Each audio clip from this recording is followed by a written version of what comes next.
So good evening, everyone, and I wanted to welcome you tonight to this webinar about managing your suicide loss. I know this is a big step for you, and I really do appreciate you being here this evening.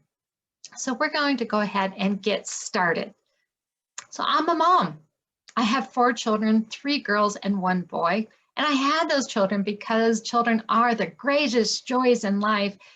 And I wanted to give them my unconditional love, mentor them, and maybe even see grandchildren. I was a working mom as my children were growing up. And as a working mom, I combined my passion of health and wellness into my career. And I never knew how much being a health coach, personal trainer, and nutritionist would help me in life's challenges. Let me share a story with you. I was driving home on a Friday night in rush hour traffic, lost in thought, thinking about Christmas, which was only a few weeks away. Christmas is my favorite time of year. It is a special time with family, being together, recognizing it as the birth of Jesus Christ. And ever since my divorce, Christmas mornings are even more meaningful. The joy, the laughter, and the chaos of opening presents are precious moments. My children and I bonded at this time, family time, and shared our love for each other. We enjoyed our tradition of homemade Swedish tea rings, coffee, and orange juice for breakfast. We had our special way of passing out presents and then opening them as each one of us oohed and awed at what we each got. Christmas is our guaranteed family time together. My thoughts were interrupted when my phone rang. It was my oldest daughter. Rather than hearing her say hello, I heard her say, "He hasn't been feeling well lately," to someone else in the room. I immediately knew she was talking about her brother, my son. They worked at car dealerships next to each other and were often found spending time in one another's showroom. I yelled out to her through the phone, but she did not answer. My heart started racing and my mother's instinct told me something was wrong. I hung up the phone and called her back. She immediately answered. I could tell she was upset. She could barely utter these words through her tears and sobs. "I don't know how to tell you this, Mom, but Connor is dead. He killed himself." I hit the steering wheel with both hands and yelled out to God, "How could this be happening? Why was this happening?" I had a flashback of 28 years earlier when my 9-month-old daughter passed away. I already endured the loss of 1 child. Why, God, why? I was in shock. I couldn't think.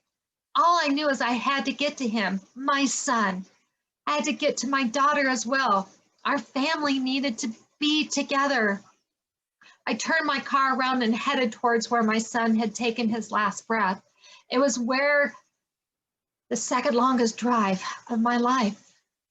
A parent's worst nightmare is to have a child die before them. It's not the natural order of things. We're even willing to trade places and give up anything but our children. We're not prepared for it. And with the loss of my first child, I looked everywhere for help and resources and could not find them. Felt like I walked the journey alone, scrambled and clawed my way to my new norm by creating and using my own methods along the way.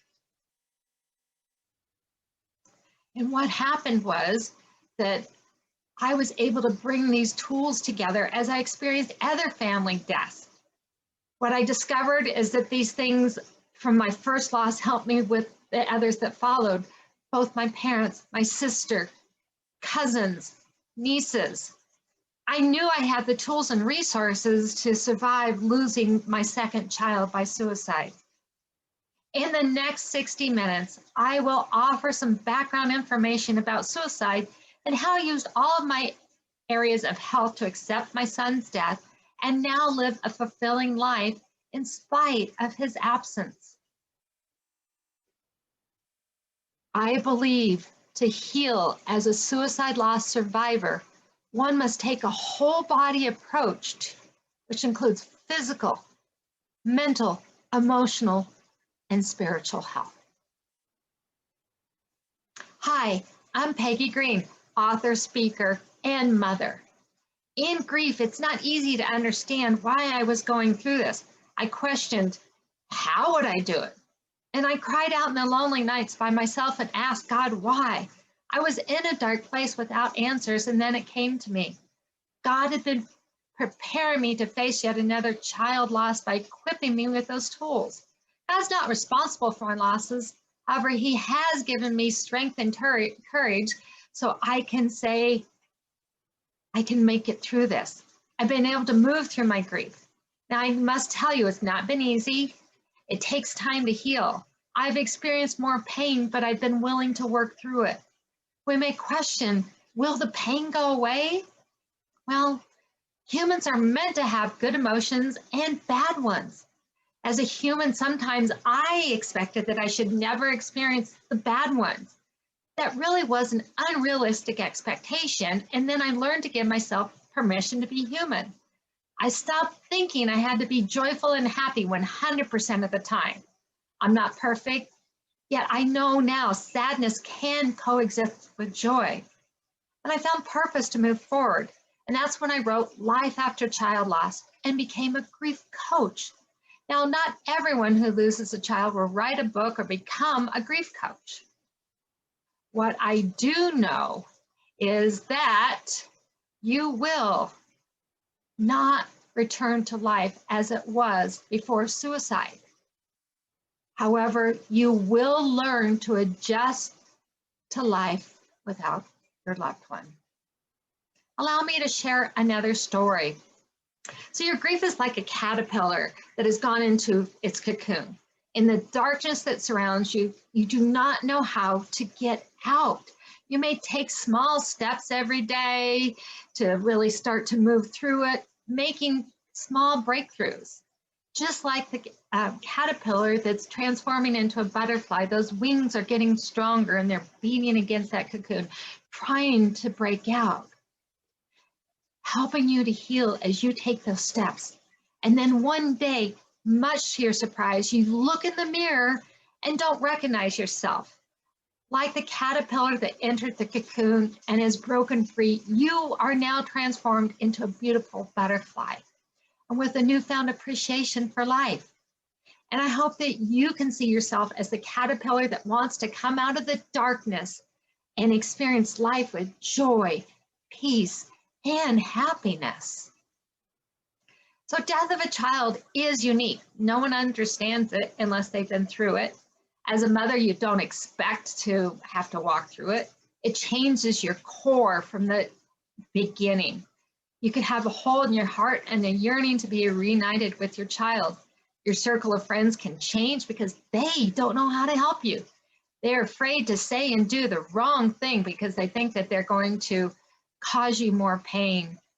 Now, I get that. I've been a grieving mom for 30 years. I've also been a healing mom for 30 years.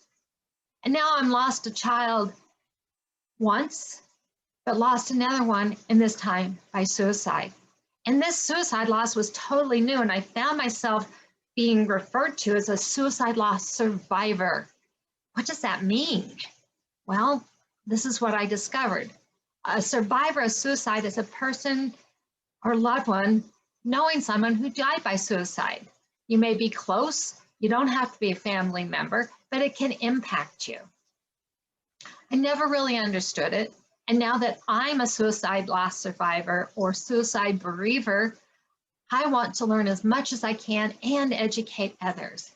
And with that in mind, I wanted to share a few quick facts about suicide. Suicide is a major health problem with more than 800,000 deaths worldwide annually. And there are currently over 47,000 suicides annually in the US, and that creates about 1 million new people who are directly impacted by the suicide of someone close to them. And I'm sorry if you've lost your loved one to suicide, that you are part of that 1 million. And as a side note, we have prevention, but we also have postvention. And that is considered to be activities which promote healing after suicide death. Suicide is the 11th leading cause of death in the US, which is two times as many as HIV and AIDS. The ratio of male suicide to female suicide is 4 to 1. And now firearms are used in more suicides than homicides, making it the fastest growing method of death, comprising nearly 60% of those suicides. Next is hanging and suffocation, comprising about 20%. And then solids and liquid poisonings are 10%, gas poisons are 6%. And that final balance is completed by jumping from high places or into fast-moving objects, burns, fires, and intentional crashes of motor vehicles. Some staggering statistics, wouldn't you agree? I was talking with a friend and he asked me if suicide grief was harder than other types of loss. And I actually had to take a moment to answer this question because I personally struggle with why I feel different in my grief in between my 9-month-old daughter and my 24-year-old son. I can conclude that suicide bereavement is not harder because there is no comparison in between cancer, illness, or accidental death. All of it is hard.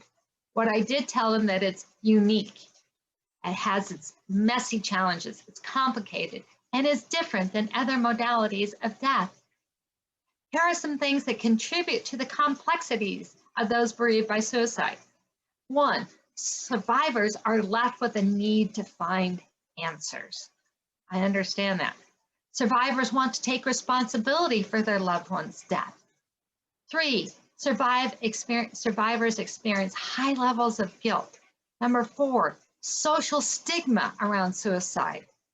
Number 5, the loss of someone by suicide increases the risk those close to choosing suicide as well. And I've seen this happen in families. One family member chooses to take their life, then another, and then another. Unlike other non-violent deaths, the loss of someone by suicide can lend itself to PTSD. Survivors of suicide loss experience feeling lack of control, and their dreams and hopes for the future are lost for both the deceased and themselves. Number 9, suicide is traumatic to the brain and to the body.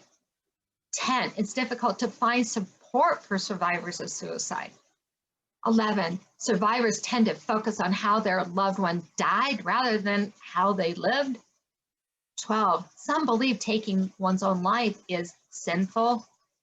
13, you may feel ashamed. 14, you may want to hide at suicide. 15, you may be angry at that person. Or 16, you may be guilty over being happy or experiencing joy at some point. And number 17, you might be experiencing broken heart syndrome. Whoa, what is broken heart syndrome? The general hypothesis is when a person has experienced the loss of a loved one or extreme grief, the release of stress hormones cause damage to the heart, causing cardiac abnormalities, and this is a situation that shouldn't be taken lightly. It was first recognized in Japan in 1991 by the Japanese scientist Sato. And the most common symptoms of this are chest pain, fainting, weakness, low blood pressure. And if you're experiencing symptoms of this condition, please consult your doctor. Now, while this is a serious condition, it is treatable. You may need to seek medical care, but I also know that taking care of yourself and working on your physical, mental, emotional, and spiritual health can help you to overcome the broken heart syndrome. Now that you have some background information, let's focus on helping you as a suicide loss survivor. So I get this question, Peggy, when do we start the healing process? And I say, immediately. Think about it this way. If you broke your arm, you wouldn't wait to go see the doctor. I recently was in an automobile accident and I went to the emergency room immediately. They diagnosed it. They took x-rays and they put a splint on it. Immediately, I sought care. And then I went in a week later to see the specialist. So this is something that you want to do, because when you start immediately not having the help and the resources, then you've diminished your recovery. thinking that you can do it alone. And when we have those physical ailments, we seek medical care. Well, the same thing with the mental challenges. It's important that you seek help immediately. So I want to share and dive into the main part of our presentation. And I'm going to share about the 4 areas of health: physical, emotional, mental, and spiritual. And I'm excited to share how they help me heal. So physical health is often overlooked in the grieving process. And due to the traumatic nature of suicide, it is even more important to address it first. Your physical health is a barometer that indicates how things are going. And poor physical health symptoms caused by grief may include migraines, insomnia, extreme weight gain, weight loss, chronic pain, inflammation, diabetes, heart attack, stroke, high blood pressure, and even the before mentioned broken heart syndrome. Grief will also weaken your immune system, making you prone to colds and flus and increased risk of autoimmune diseases. And you may be experiencing one or more of these symptoms of poor health. So what is physical health? It's the reflection of your total sum of all the aspects of who you are. Without it, I can guarantee you'll fail to thrive. Physical health is foundational in easing your complications of grief and promoting healing. And there are a variety of things you can do for your physical health, such as sleep, meditation, hydration, nutrition, and exercise. And because I think nutrition and exercise are such important components of your health, we're going to be focusing on them today. So let's talk about exercise. So regular exercise can have a profoundly positive impact on depression and anxiety, which often come from grief. It also relieves stress, improves memory, helps you sleep better, and boosts your overall mood. It can help with weight management, improve your ability to focus, and offer a sense of control. And the really cool thing is that you do not have to be a fitness fanatic to reap the benefits. So as a personal trainer for 12 years, I helped hundreds of clients reach strength and weight loss goals. I also saw the impact had on several mothers who lost a child. It's not a coincidence that I helped these mothers through their loss. And let me share with you, ignoring your physical health will not make the illnesses and challenges go away. They will not get better. As a matter of fact, the longer you deny them, the higher the risk of more extensive physical damage. Unresolved grief can manifest into complicated health challenges and even roll into mental illnesses. So I want to talk about 4 basic types of exercise: aerobic, strength, stretch, and balance. They're all important, and again, the essence of time, I will be covering aerobic exercise. I wish I could share all of my knowledge, but we would be here for more than 60 minutes. I do want to mention, if you are new to exercise, please remember to consult with your physician before beginning any exercise routine. Now, cardiovascular exercise can help reduce the risk of cardiovascular disease, and some of which may be even associated with broken heart syndrome. It can also lower your blood pressure, which can rise from grief, raise your good cholesterol, and lower the bad levels.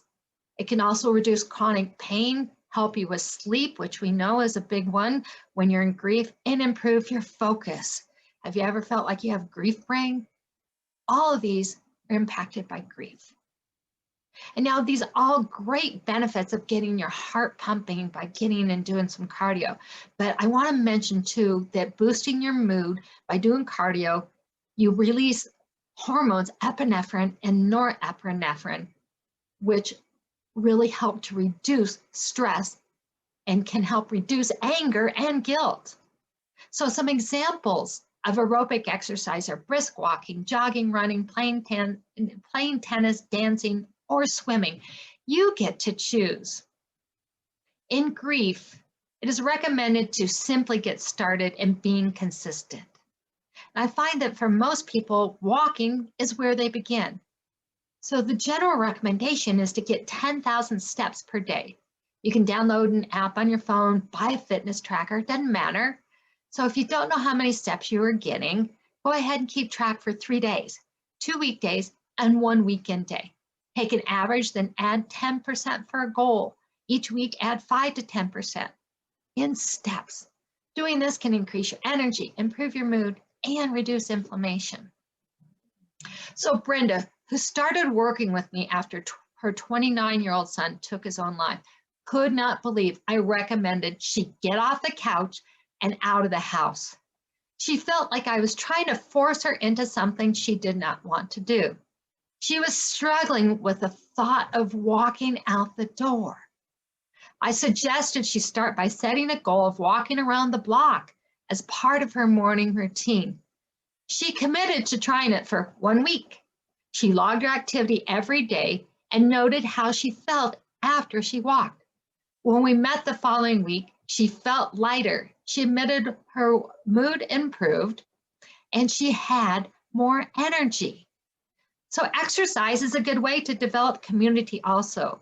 You can exercise outdoors and with others, spend time with those who support you. Being outdoors is a place to ground yourself and connect with nature. So exercise is an important piece to total healing. You can choose one or several modes of exercise. Remember, exercise increases energy, improves your mood, reduces inflammation, improves your autoimmune disease, and lowers your risk of heart attack, and can improve your broken heart. So people always ask me this question, Peggy, what is the best exercise?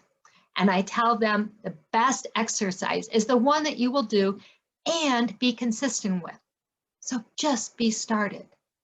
Now let's transition and discuss the role of nutrition has in physical health and in your grief journey. So as you well know, losing a loved one to suicide is an incredibly stressful time. In times of stress, whether it be by suicide or other loss, you will more than likely crave foods that are high in fat, sugar, and salt. It is extremely easy to grab them for convenience, cookies or chips, and use food as a way to make you feel better.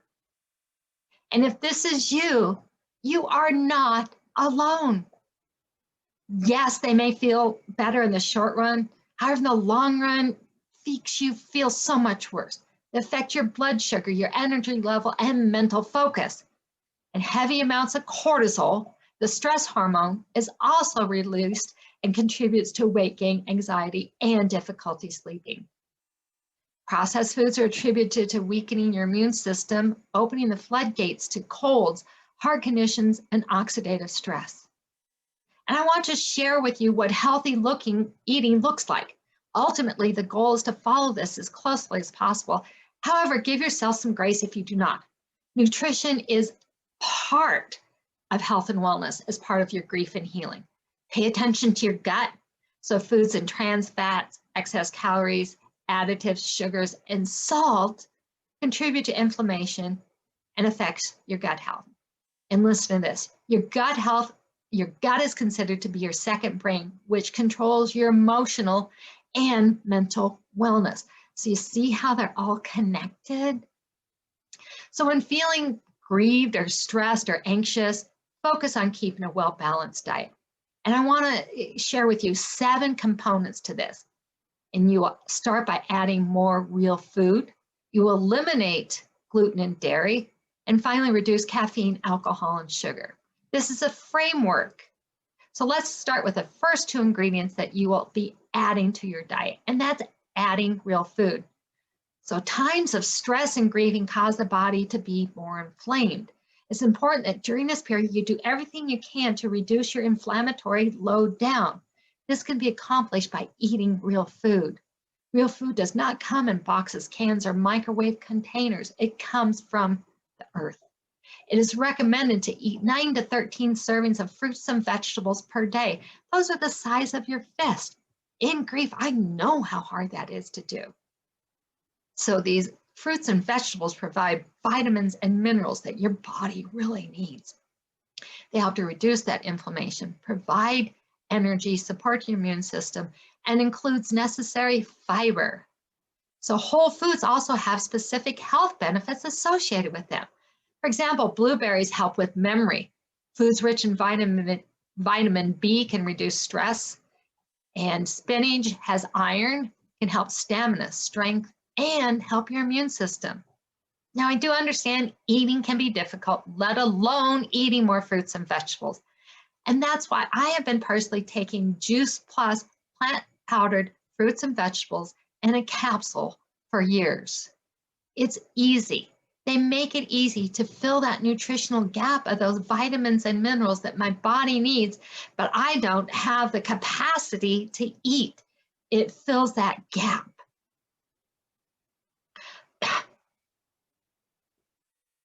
And I contribute staying healthy through my times of grief to keeping and actually doubling up on my Juice Plus.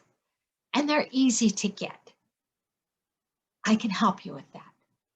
Some other ideas in supplementation and helping through your grief is melatonin, which can help with sleep, magnesium, heart health, GABA, 5-HTP, and theanine. All these things help us in healing as we grieve. So the next thing you want to add is water with your nutrition. So let me share that dehydration is a special danger for the bereaved parents because the shock of their losses can leave them stunned, powerless to focus on their own needs, and without energy. You may experience loss of motivation, aches and pains, or headaches. Did you know your body is 80% water, and when you do not replenish what you use, your organs can shut down? Matter of fact, I'm going to take a drink. You need to detoxify your body and flush out the toxins that accumulate from stress and anxiety. You produce toxins that stay in your system. The only way to get rid of them is to drink water, and I mean water. Coffee, tea, sodas, or alcohol do not replace water. It is recommended to drink 1/2 your body weight in ounces of water. In your grief, that's a minimum. So how do you figure that out? This is how you calculate this. You might want to write it down. If you weigh 120 pounds, divide 120 by 2, which is 60. 60 ounces of water is what your body requires at a minimum to stay hydrated, functioning, and helping with your anxiety. Now's the time. Focus on your health. Drink more water and add more real food or additional supplements like Juice Plus, melatonin, GABA, 5-HTP. These are easy places to start. Now, the next 3 recommendations are what I suggest you remove from your diet. So let's eliminate gluten. You may have heard a lot about gluten and why you should avoid it. It's the general name for proteins found in wheat, rye, and barley.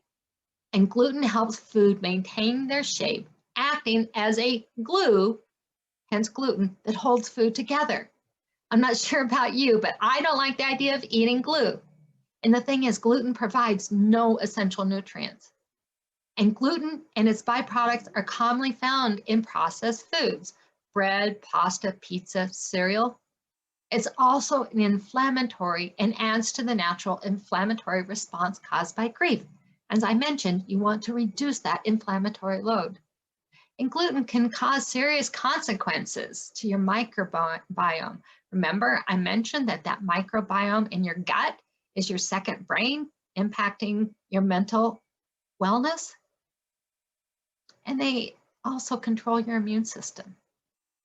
It can add to grief brain, fatigue, higher risk of autoimmune diseases, and gluten may contribute to depression.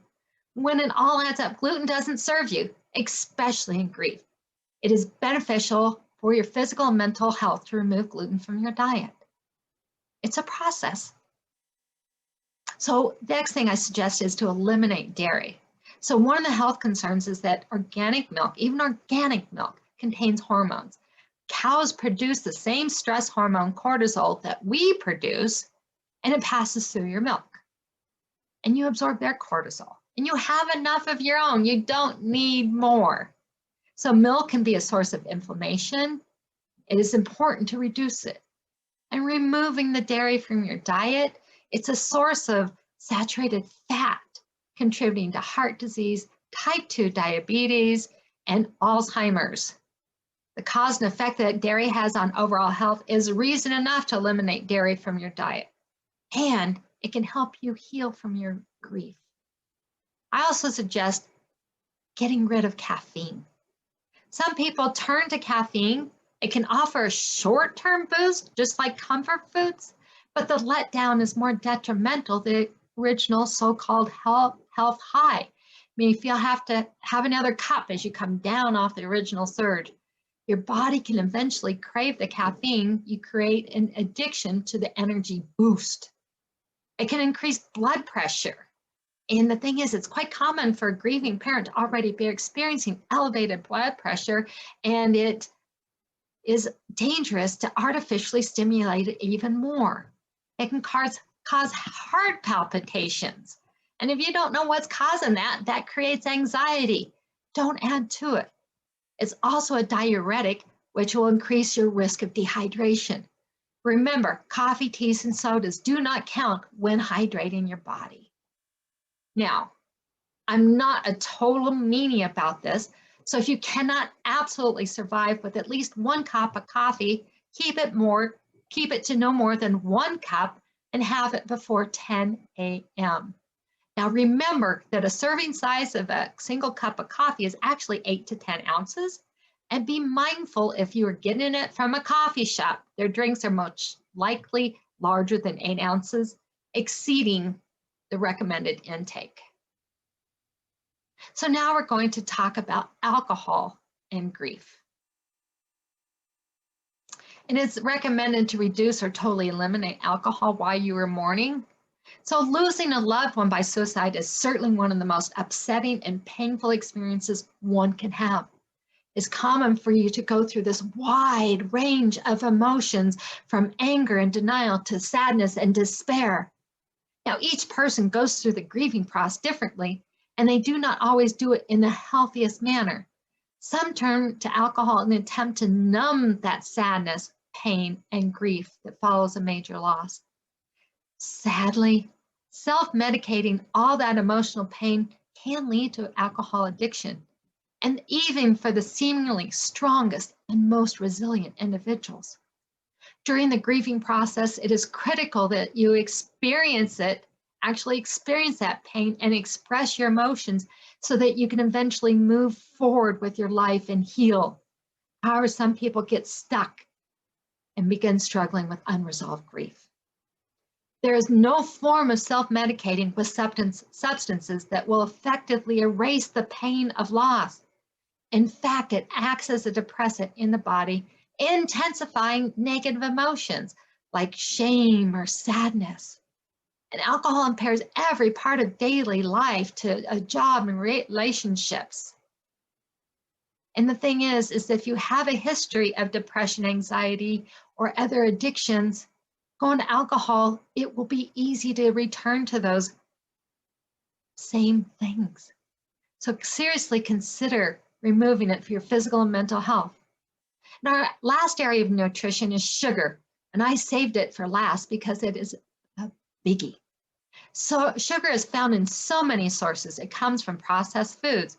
Sugar is responsible for lack of energy, agitation. Do you find yourself being more agitated?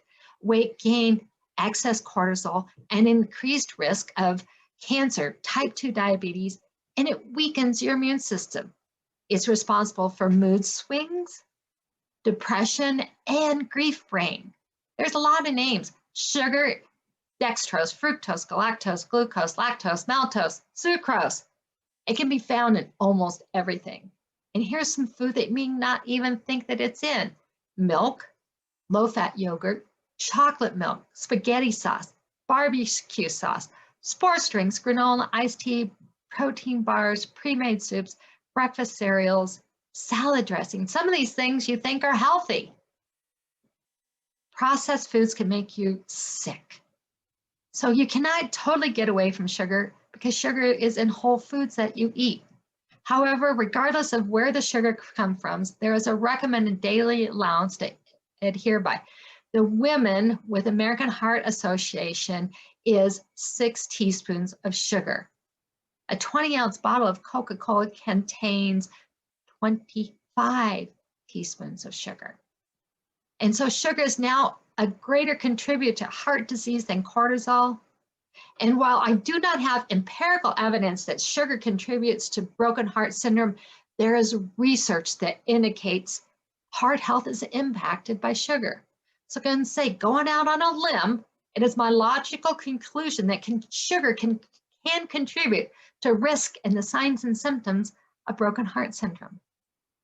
It may seem impossible to do this. However, reducing your sugar will not only help with your health, it will help with your grief. Think twice before grabbing a soda, candy bar, or bag of chips. Give yourself all the fighting power that you can to get yourself to move through the loss. Try it for a week and see what happens. I've given you a lot of information about nutrition, so here is a short recap. Eat whole foods and add plant powdered Juice Plus capsules to your diet. Drink 1/2 your body weight in ounces of water. Eliminate gluten and dairy. And finally, reduce caffeine, alcohol, and sugar. I followed this lifestyle before my son's death and after, and it's been an integral part of my overall health and healing. There's no right or wrong way to grieve. There are healthy ways to cope with the pain. So I've given you what I have today about physical health with exercise and nutrition. In the next part of the presentation, I want to share with you about emotional health. Many times it is referred to the same as mental health. Now, while they're closely related, they are distinctly different. People who are emotionally healthy are in control of their thoughts, feelings, and behaviors. They are able to cope with life's challenges. They can keep the problems in perspective and bounce back from setbacks. They feel good about themselves and have good relationships. And I like to give poor examples also, so it gives you a chance to evaluate where you are on that spectrum. You can have consistent feelings of sadness or hopelessness, more than usual irritability, anger, aggression, or hostility, tearfulness or frequent crying, withdrawal from friends and family, loss of interest in activities that you used to love, changes in eating and sleeping habits, and unusual restlessness and agitation. So those are some examples. And where are you on that spectrum? Can you handle things, or do you find yourself crying consistently? So I am so thankful that I get to help grieving moms.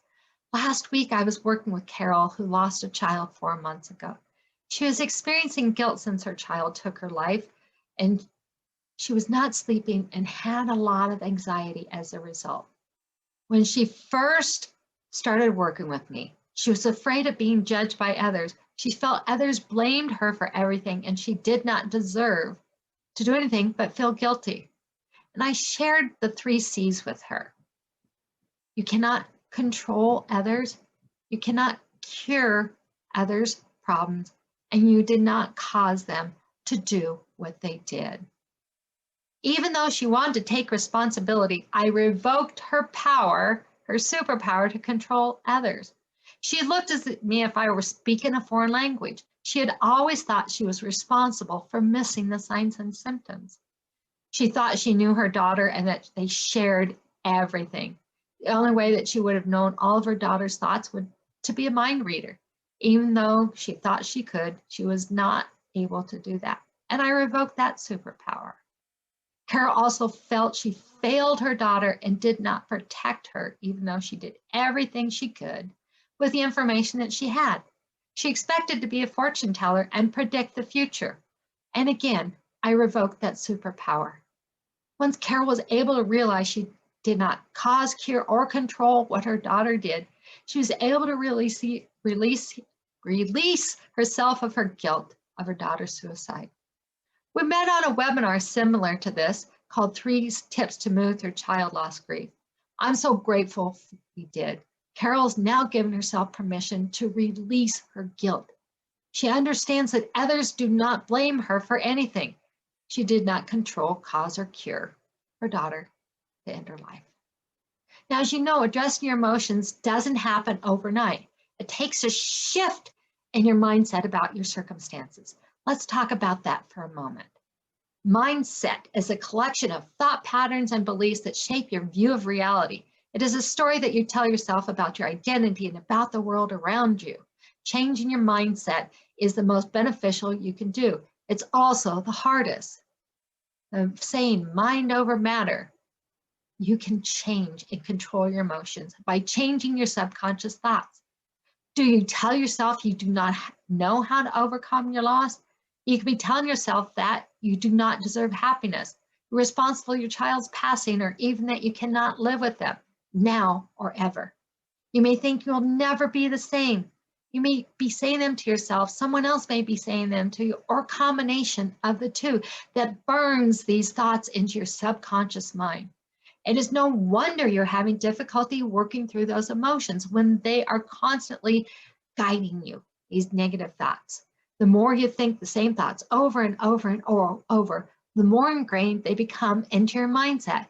These thoughts literally form pathways in your brain by connecting neurons over and over again. It's like a well-worn path through a field. When I grew up, my best friend lived across the field. And we walked that same path over and over, and we wore down the grass. So the same thing happens in your brain as you reinforce certain neural pathways through repeated thoughts. Your thought patterns are meant to protect you from harm. Your mind is exceptionally good at that. It keeps you from pain, even though pain is necessary to help you heal in your grief. So changing your mindset and subconscious thoughts are difficult to work through. You must be vulnerable, willing, and open to the possibility of pain to walk through this to heal. It takes time and digging to uncover what's going on. Once you've uncovered what is lying beneath the surface of this, affirmations are a good way to reroute and rewire your thoughts. Instead of believing you will never get over your loss, you'll have hope. While doing affirmations do change what you believe, and ultimately, your conscious thoughts. Rewiring your brain takes time, effort, and guidance. Affirmations need to be written specifically because if they're written incorrectly, they will do more harm than good. It's a good idea to work with someone experienced in writing effective affirmations. I have 8 to 10 affirmations that I do every day, morning and night. If I miss them in the morning, I feel like I woke up on the wrong side of the bed because I don't start off with positive thoughts. The favorite affirmation is, I am a great mother and always will be. So that wraps up our segment on emotional health. So here, the third part of the presentation, I want to share about mental health. A short definition of that is your cognition, the beliefs, thoughts, and ethics you live by with peace of mind and happiness. So Eileen, one of my clients, when we were in a coaching session together, asked me for some examples of what someone with strong mental health looked like. I shared 5 signs of positive mental health. You feel good about yourself. 2, you do not become overwhelmed by emotions such as fear, anger, jealousy, guilt, or anxiety. You have lasting and satisfying personal relationships. That was 3. Number 4, you're comfortable with other people in new situations. And number 5, you can laugh at yourself and with others. Again, I shared with her signs and symptoms of poor mental health so you can gauge. Poor mental health can also be known as mental illness and refers to a wide range of disorders that affect your mood, thinking, and behavior. There are 5 basic categories of mental illness or poor mental health. Depression, 1, 2, anxiety, 3, schizophrenia, 4, eating disorders, and 5, addictive behaviors. So assess where you currently are so you can develop a plan. So if you have a mental illness, it is important to address them and open up space in your healing to grieve. A mental illness is not to be taken lightly and should be diagnosed by a medical practitioner. So if you're experiencing those signs and symptoms, see your mental health practitioner. So the good news is that these mental health illnesses are not, and I repeat, not a normal part of the grieving process. Plenty of people survive the loss of a loved one without experiencing poor mental health. I've been a grieving mom and a healing mom. I immediately knew I wanted to know why Connor took his life. He had not demonstrated the typical signs and symptoms of depression or suicidal ideation. So suicide brings with it a new set of mental health challenges. I was advised to stay out of that canyon of why, which is trying to figure out and get the answers of why he made that choice. Now, I must admit, I had to peek over the rim for answers. I got some, and I also knew I would never know all of them. So recently, I took an unofficial poll, non-scientific, with other suicide loss survivors as to why they thought their loved one took their life. Here's a few of the answers. There's a variety. And the thing is I felt comfort in knowing I wasn't alone. I felt connection to others who experienced the same devastating loss. So Kristen R., her best friend, 24-year-old male, experienced anxiety and depression, but never let on how bad it was. Tammy, 23-year-old son, suffering from depression and addiction, no outward signs. Amanda, her 18-year-old cousin, suffered multiple traumatic brain injuries due to sports-related injuries. Jasmine, 15-year-old son, suffered in silence, and he had a learning disability. Aaron, her 24-year-old boyfriend, 12 months earlier found his best mate and had to cut him down, resulting in PTSD. So these are just a few of the responses I received, and I discovered suicide loss survivors wanted to talk about their loved one. Now, while this gives comfort to those of us left to figure out why those who took their life, we will never have all the answers. We only see part of the picture. What we do know from those whose suicide attempts were not successful, they share that suicide is not to end life, but to end the pain and suffering. So it's important to accept the loss of your loved one, and denying the loss can lead to prolonged grief. And so this is what I believe, and it has helped me to accept my loss. I believe Connor made his choice, that it was in the moment and was something he did not think through. It was just the right time to do it. He was haunted by demons and they no longer sit on his shoulder, and I know he's no longer suffering and he's at peace. That's a huge relief for me. And Connor, through his 12-step programs, took responsibility of circumstances in his life that led up to this. In Signs After Life that I've received, he's indicated if he had known the pain and sorrow he would have caused, he would not have taken his life. I also believe those who took their life want us to enjoy our life, smile and laugh, not dwell on feelings of sadness and remorse, be able to love others, and take new steps in life toward positive new horizons. They want us to help others in their bereavement and not let their self-inflicted death dictate our happiness and future. So that's what I have for your mental health. Now let's move into your spiritual health. Spiritual health is a personal matter involving values, integrity, and compassion that supports the purpose and mission of your life. It is better to ponder the meaning of life and to be accepting of the beliefs of others than to close your mind and become intolerant. What are some examples of spiritual health? I believe spiritual wellness provides us with systems of faith, values, ethics, principles, and morals. This applies to almost every type of spirituality. It may involve volunteerism, social contributions, belonging to a group, fellowship, optimism, forgiveness, and expressions of compassion. So I'll talk about this, to believe or not to believe in God. So us higher powers, the supreme deity, are other conceptions of God. Maybe you do not believe in God, but there is something bigger than you. If it's what you turn to that explains the unexplainable. Your higher power is what gives you peace and rest. Now, I believe in God and will refer to him as such throughout the presentation. Now, if that's not your belief, that's okay. Feel free to insert higher power when I use the word God. Now, I've seen this happen time and time again. The suicide of a loved one changes a suicide loss survivor, changes their innate being, who they are, and what they believe. And those who once believed in God now scream out and ask why, just like I did. The pain is so great and the understanding so difficult that all faith in God is lost. Devout Christians with an unshakable relationship with God suddenly dismiss their faith at the mention of his name. Now, on the opposite side are those who do not have any sort of faith, but are drawn to him in difficult times.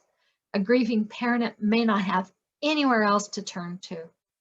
God is their last resort in suffering. They may have to come to the terms that they cannot survive the loss of their loved one without a supreme being that gives them strength and courage. After Connor died, I changed from being a holiday attender and believer to a daily meditator, prayer warrior, and I now look to God to show himself. It is amazing what happens when God is on my radar and how he reveals what I'm supposed to see. He shows me what is relevant. God has given me comfort in knowing he's the almighty healer. I have hope, peace, and joy. So I want to share some messages that I got from God. So over 300 people attended Connor's memorial service. The majority of those who attended were from school and numerous 12-step programs he was involved with. The pastor who conducted the service shared with me his intuition that many of those who came were non-believers. He felt that they were angry at God. During the service, he wanted to give them a way to understand God was not responsible for Connor's death. He wanted to let them know God was with Connor in his final moments, and God would just not allow him to end his life. So God was standing next to him and screaming, "Don't do it, don't do it, don't do it." God had the power to stop him, but he did not. He also lets us have free will. This is one of the biggest things that helped me to move through my grief. God did not kill my son. Connor killed himself. God is with me in my grief. And another powerful message came with me when I was talking to a chaplain. He told me that the demons that were haunting Connor were no longer on his shoulder. The pain must have been unbearable. Satan is no longer sitting them and holding him down. God now has Connor in his arms. So prayer is a really good way, whether it's God or your higher power. It's a solemn request for help or expression of thanks addressed to God. It is an earnest wish or hope. I find that praying is an opportunity to talk with God in my grief, tell him what is on my mind and ask for help. And the thing is, prayer is easy to do and can be as simple as saying the word, help. The Holy Spirit knows what's on your heart, and so even thinking in prayer counts. The Holy Spirit intercedes on your behalf and helps God to see your heart. They don't have to be perfect, can be said anywhere, anytime, and no judgment. There's different types of prayers. You can pour out your grief, ask for comfort, healing, peace, and strength.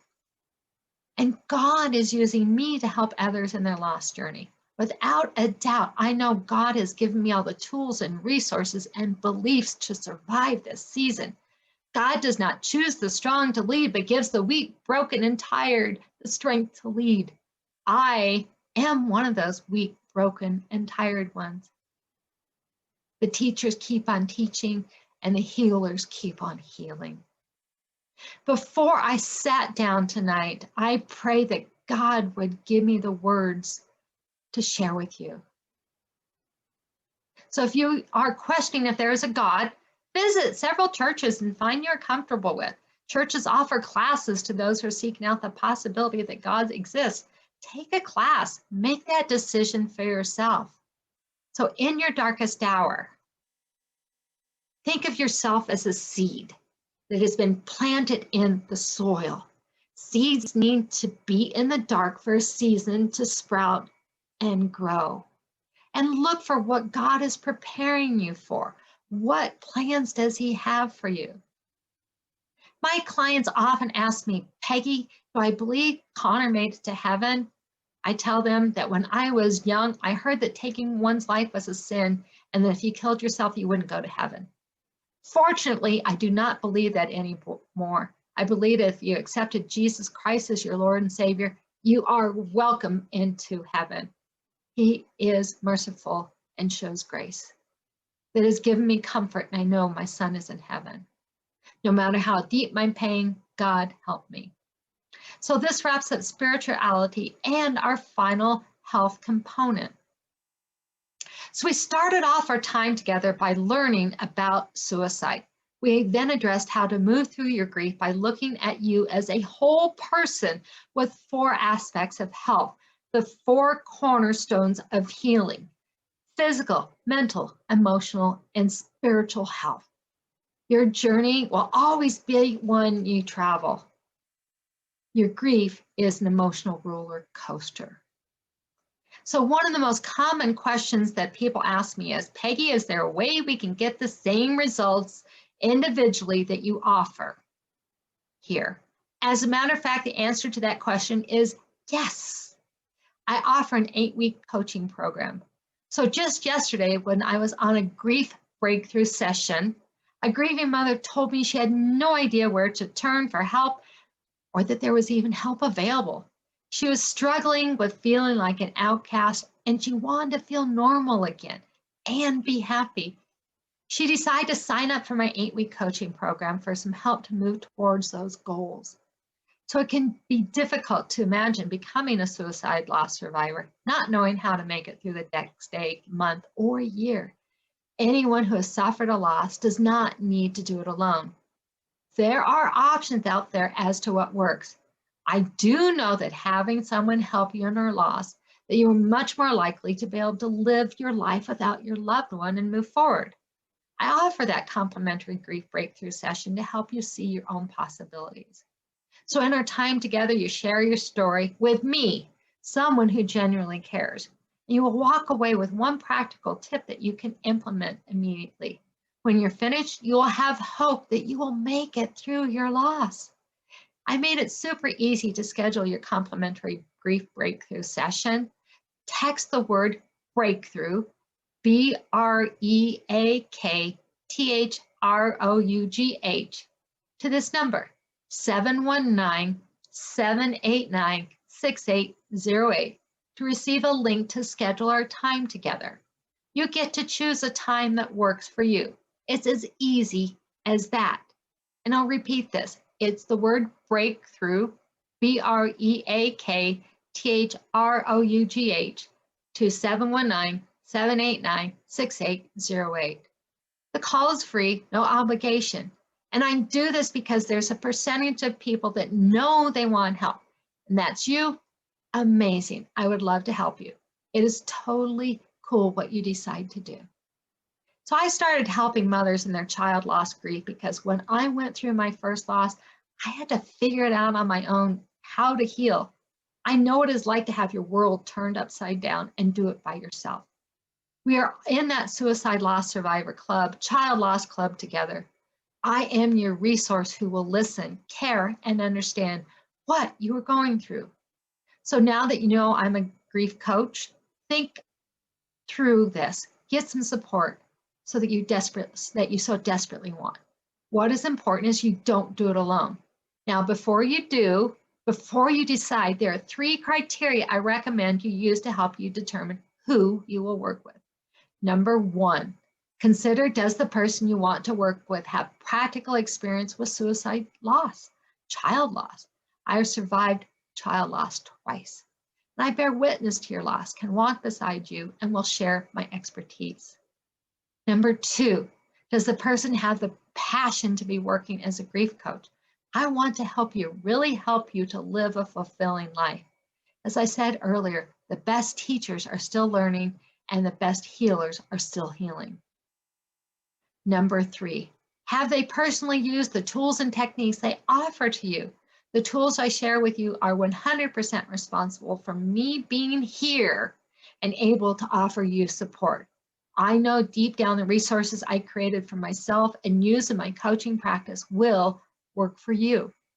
I must say there's a number of people that put it off, try it on their own, they don't heal. And just like that broken arm, they don't heal and wind up with a dysfunctional outlook. They come back to me saying they wish they would have done it earlier. They spent time depressed, lost, and unhappy. I will leave you with this.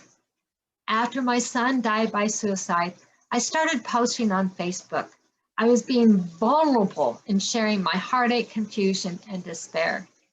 However, having the mindset that I am strong and courageous, my posts were not just about grief. They included my methods and tips on how I was dealing with my loss. There are many people who responded to my posts. They shared they were benefiting by my strength and courage. Some of them talked about loss of a loved one by suicide, others their child loss or parent loss. Others included difficult times they're experiencing, such as divorce, changes in job, and even fur baby loss.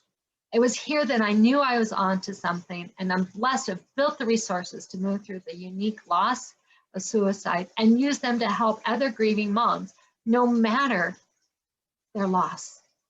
I was introduced to a personal development coach who helped me realize the number of people who would be helped because of my experience in suicide loss. You could be one of those million, or you could be one of those who's lost a loved one otherwise. Out of my personal growth, I have clarity on my life experience, and I want to share that, my life's purpose, and I want to share that with you now.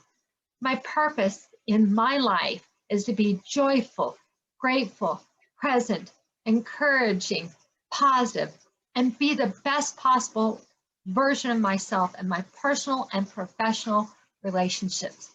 Exemplify Christ in all that I do so that I'm an example of life's possibilities.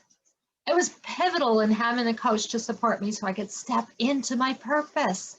Sometimes we all can get stuck, and it takes a coach or a mentor to move us along, even in grief. I can be that coach for you. I can be the one to walk alongside you and help you find peace, joy, and happiness. And thank you for joining me this evening.